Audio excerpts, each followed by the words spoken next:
Oke, selamat datang di kampus Universitas Bakti Kencana ya, mahasiswa baru program studi pendidikan profesi apoteker.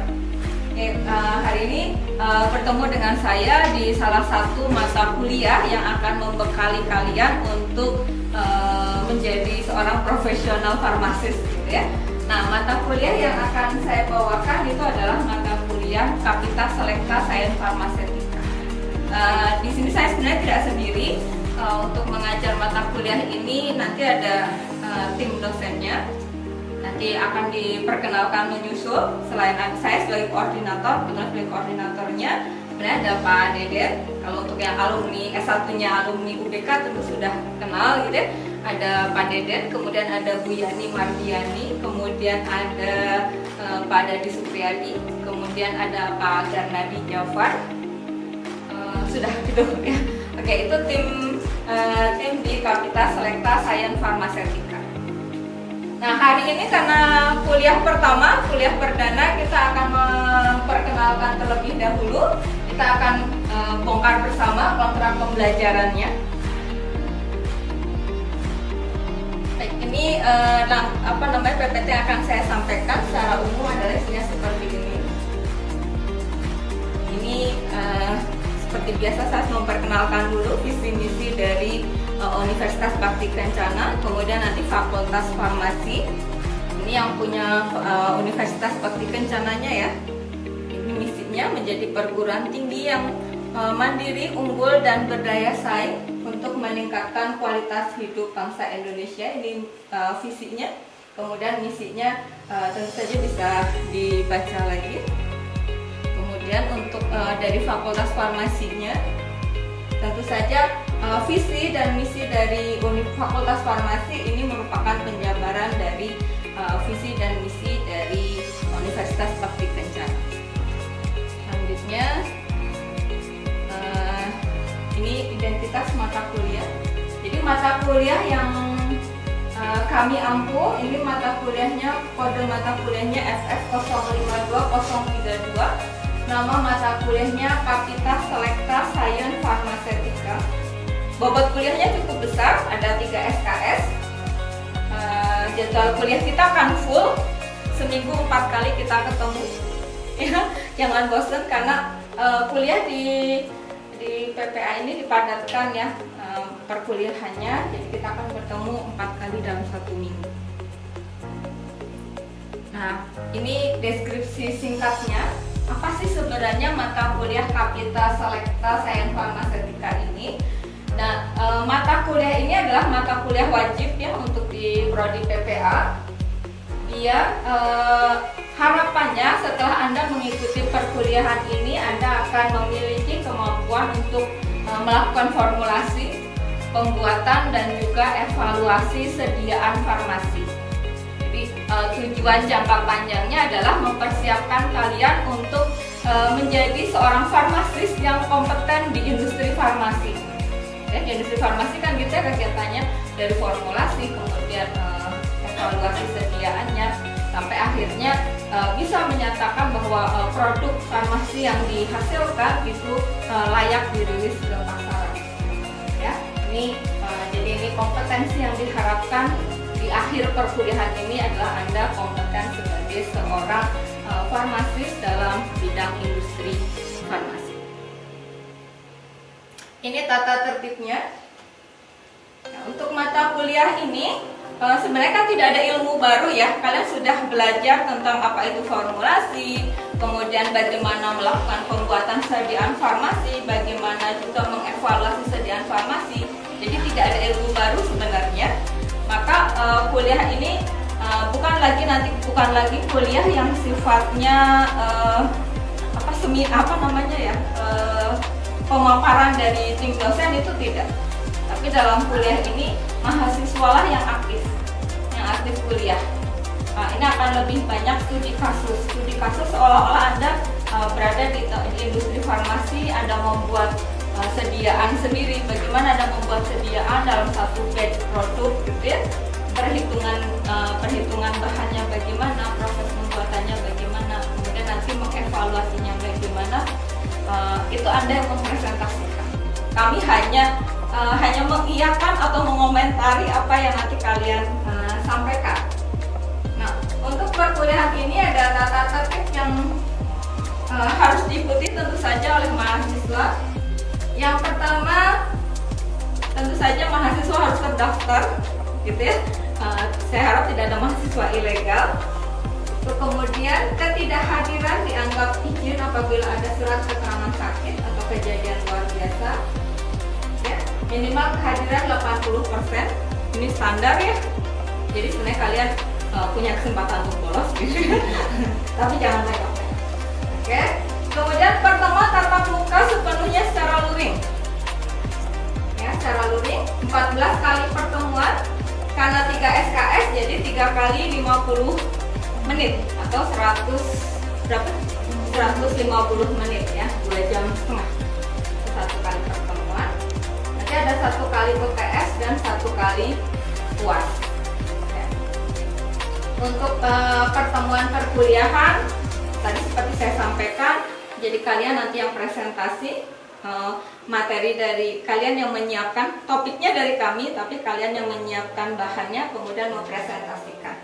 Sementara untuk UTS dan UAS itu nanti akan ada UTS UAS-nya itu dengan kalian mengerjakan soal-soal yang bertipe CBT, Computer Based Test.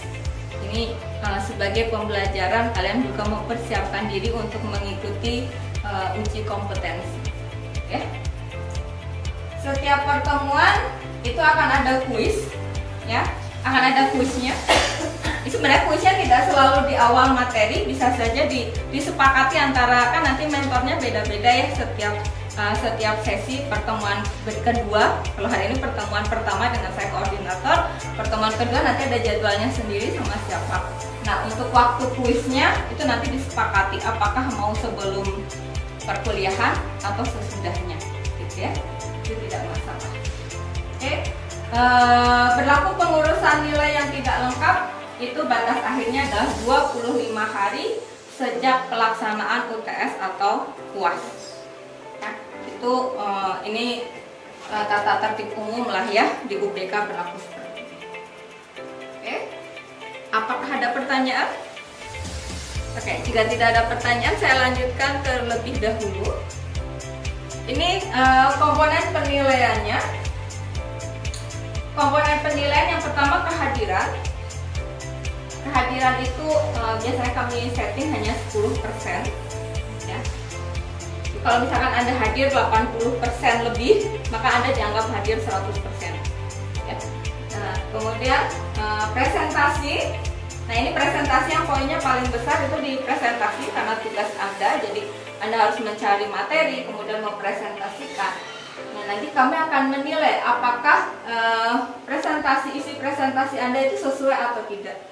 Cara penyampaiannya menarik atau tidak, atau sekedar copy paste dari sumber literaturnya atau tidak, gitu ya. Itu yang kami nilai paling besar pokoknya. Berikutnya adalah PPT-nya harus diupload ke Study, gitu ya. Dulu Study, sekarang pakai LMS, belum diganti, gitu ya. PPT-nya juga kita nilai, terutama isinya dan apakah Anda melakukan koreksi atau tidak terhadap, kan ini PPT ini diupload setelah presentasi. Pada saat presentasi mungkin ada komen-komen dari kami atau ada tambahan dari teman-teman kalian yang lain, gitu ya. Nah, itu kita akan cek apakah Anda melakukan perbaikan atas komentar tersebut atau tidak. Itu akan jadi poin penilaian tersebut. Kemudian keaktifan dalam sesi diskusi ini juga kita nilai, dan tentu saja ada nilai kuis, UTS dan UAS. Jadi poin penilaiannya cukup banyak ya. Saya harap Anda bisa mengikuti semuanya dengan baik. Kemudian ini ada komitmen bersama kita. Ya, RPS dan kontrak pembelajaran itu akan diupload di Study ya, atau e-learning. Sudah diupload, Anda masing-masing bisa download di sana. Kemudian kehadiran itu terlambatnya boleh terlambat, tapi maksimal 10 menit, gitu ya. Kalau beda 10 menit, silakan Anda tidak usah mengikuti. kemudian komponen penilaian tadi sudah saya sebutkan. Nah ini kuis tadi untuk kuis nanti disepakati dengan masing-masing mentor, dan PPT yang telah dipresentasikan itu harus dilengkapi dengan hasil-hasil diskusi atau koreksi jika ada. Ini penilaiannya, kita mengikuti penilaian yang sudah ditetapkan oleh UBK. Kalau Anda ingin dapat nilai A di perkuliahan saya, maka nilai Anda harus di rentang atau lebih dari 80 gitu ya, baru dapat nilai A. Tapi biasanya nilainya bagus-bagus kok kuliah ini. Mahasiswa apoteker alhamdulillah rajin-rajin selama ini ya. Saya nggak tahu, kita buktikan di kelas kalian apakah rajin juga atau tidak. Oke. Kemudian, nah ini saya sampaikan di RPS-nya. RPS untuk pertemuan hari ini. Nah, pertemuan hari ini berarti kan tidak ada materi dari kalian. Kita hanya menyampaikan kontrak pembelajaran, gitu ya. Nah, setelah setelah hari ini, saya persilahkan Anda membentuk kelompok, gitu ya. Kelompok tugas. Pokoknya saya mau ada 33 kelompok. Gitu ya. Untuk satu semester ke depan ada 33 kelompok karena ada 33 topik perkuliahan yang akan disampaikan. Oke.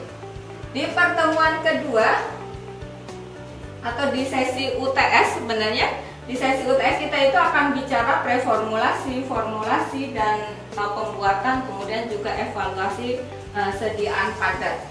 Nah, untuk pertemuan keduanya atau pertemuan kedua atau materi perkuliahan pertama, kita itu belajar tentang preformulasi dan uji preformulasi. Jadi nanti ada kelompok 1, 2, dan 3. Ini bagian kelompok 1, 2, dan 3. Kelompok 1 ke bagian preformulasi dan uji preformulasi sediaan padat. Kelompok 2-nya sediaan semi padat, kelompok 3-nya sediaan cair. Jadi dalam setiap setiap pertemuan itu ada 3 mentor, ya. Ada 3 mentor. Misalnya tadi yang pertemuan 2, mentornya ada Bu Yani, Pak Jafar, dan Pak Isroni. Nah, jadi nanti dibagi, gitu ya. Nanti silahkanlah pembagiannya kontak dengan masing-masing mentor. Misalkan yang preformulasi padat dengan Bu Yani atau dengan siapa, gitu ya. Atau misalnya mereka akan memberitahukan gitu, misalnya Bu Yani, oh saya mau yang preformulasi sediaan padat, yang cair ke Pak Jafar misalkan, kemudian yang semi padatnya ke Pak Isroni. Itu udah ada komunikasi di antara mentornya. Nah, kemudian yang ditandai yang biru ini, beliau adalah yang wajib hadir pada saat sesi perkuliahan. Jadi kalian itu kuliah itu tidak hanya bertemu tatap muka di kelas saja, tapi biasanya dimulai dari sebelumnya. Pada saat menyiapkan PPT, itu kalian sudah diskusi dulu dengan masing-masing mentornya. Misalnya ke bagian formulasi sediaan padat dengan Bu Yani. Jadi sebelum presentasi pada saat perkuliahan, sudah diskusi dengan Bu Yani, PPT-nya kayak gimana, apakah sudah sesuai atau belum, gitu ya. Jadi udah ada diskusi terlebih dahulu sebelum presentasi di kelas. Jelas ya? Jelas. Oke. Berikutnya untuk pertemuan ketiga sama seperti itu, hanya topiknya yang berbeda. Setelah preformulasi, kemudian di pertemuan ketiga itu lanjutannya identifikasi penetapan kadar dan uji batas bahan baku, ya. Bahan baku. Nah, ini bahan bakunya ada kalium diklofenak atau profen dan bisakodil. Jadi harapannya kalian sudah belajar preformulasi. Berikutnya kalian cek bahan bakunya. Bahan bakunya kan ada kriteria yang harus dipenuhi, ya. Apakah secara identitasnya benar atau tidak, kadarnya sesuai atau tidak, dan apakah cemarannya dalam batas-batas yang diperbolehkan atau tidak. Nah, ini dianalisa terlebih dahulu, ya. Jadi pastikan dulu bahan bakunya bagus. Nah, ini di pertemuan setelah bahan bakunya oke, maka di pertemuan keempat itu dilanjutkan dengan formulasi dan pembuatan sediaannya. Sediaannya apa? Tadi diklofenak dibuat jadi tablet, gitu. Kemudian yang petoprofen dibuat kapsul. kemudian bisa kodil dibuat jadi supo. Ya, kebayang ya, jadi rangkaian ceritanya gitu ya. Setelah pembuatan, kira-kira berikutnya apa? Evaluasi sediaannya, betul. Di pertemuan berikutnya kita lakukan evaluasi sediaan. Evaluasi sediaan apa? Ya sediaan yang udah dibuat tadi, yaitu tablet diklofenak, kapsul ketoprofen, dan suppositoria. Evaluasinya kan beda ya. Nah ini kita pelajari. Kalau supo itu evaluasinya harus apa saja sih, gitu ya. Kalau tablet harus apa saja, kita di pertemuan 5 kita pelajari bersama. Kemudian lanjut di pertemuan ke-6. Pertemuan ke-6, nah kadar, kita lakukan identifikasi dan penetapan kadar dari sediaan. Ya, sudah jadi sediaan, kita harus cek identitasnya benar atau tidak, kadarnya memenuhi syarat atau tidak. Ya. Ini di pertemuan ke.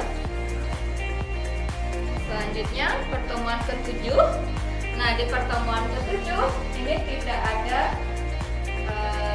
ada presentasi oleh mahasiswa. Ini kita akan diskusi bersama. Topiknya adalah pengembangan metode analisis dan validasi. Ya. Ini nanti tidak ada presentasinya dari mahasiswa, presentasinya dari kami. Bisa dari saya atau Pak Deden atau Pak Dadi, nanti kami akan lihat. Ya, itu pertemuan 7. Setelah pertemuan 7 nanti ada UTS. Ya, UTS itu biasanya 100 soal, 100 soal CPT. Udah kebayang ya, soal CPT udah pernah coba baca soal CPT tipenya kayak gimana? Iya, pasti ya seperti itu lah ya, nanti kita kebayang lah ya. Nah di kuis pun, untuk kuis pun kita buat seperti itu. Jadi kuisnya itu sama ya, soal-soal dengan soal-soal CPT ya, tipe CPT. Itu untuk di sesi UTS. Ya, ditutup dengan UTS. Dan berikutnya setelah sesi UTS masuk ke sesi UAS. Di sesi UAS, kalau tadi di UTS kita ngomonginnya kan bikin sediaan dan evaluasi sediaan padat. Nah kalau untuk di sesi UAS kita bikin sediaan yang semi padat dan cair. Ya, untuk semi padatnya, yang pertama itu berarti di pertemuan ke-9 itu ada formulasi dan pembuatan sediaan salep amfoterisin B, gel asam retinoat, dan krim hidrokortison. Ya. Bahan bakunya tidak diperiksa lagi, kita anggap kalian sudah bisa bagaimana memeriksa bahan baku. Kemudian setelah formulasi dan pembuatan lanjut ke evaluasi sediaannya di pertemuan 10. Kemudian di pertemuan 11 identifikasi dan penetapan kadar dari zat aktif dalam sediaan. Kemudian pertemuan 12 itu formulasi dan pembuatan sediaan cair. Oke, sediaan cairnya ada injeksi amiodaron HCl, kemudian ada suspensi kalsium karbonat, dan ada sirup klorpromazin HCl. Pertemuan 12 itu formulasi dan pembuatannya. Kemudian pertemuan 13 itu ada evaluasi sediaan. Evaluasi sediaannya tentu saja ya, sediaannya sudah dibuat sebelumnya. Dan kemudian di pertemuan 14 itu identifikasi dan penetapan kadar zat aktif pada sediaan injeksi amiodaron, suspensi kalsium karbonat, dan klorpromazin HCl. Dan pertemuan terakhir, pertemuan 15, kembali lagi di pertemuan 15 tidak ada presentasi oleh mahasiswa. Gantian yang presentasi dosennya. Ya, biasanya sama Pak Dadi, ini untuk bagian ini kita akan belajar tentang farmakokinetik, pada reaksi, waktu paruh, dan uji stabilitas. Ini kalian bebas tugas jadi pendengar dulu gitu ya. Oke. Itu pertemuan 15 dan pertemuan 16-nya tentu saja UAS.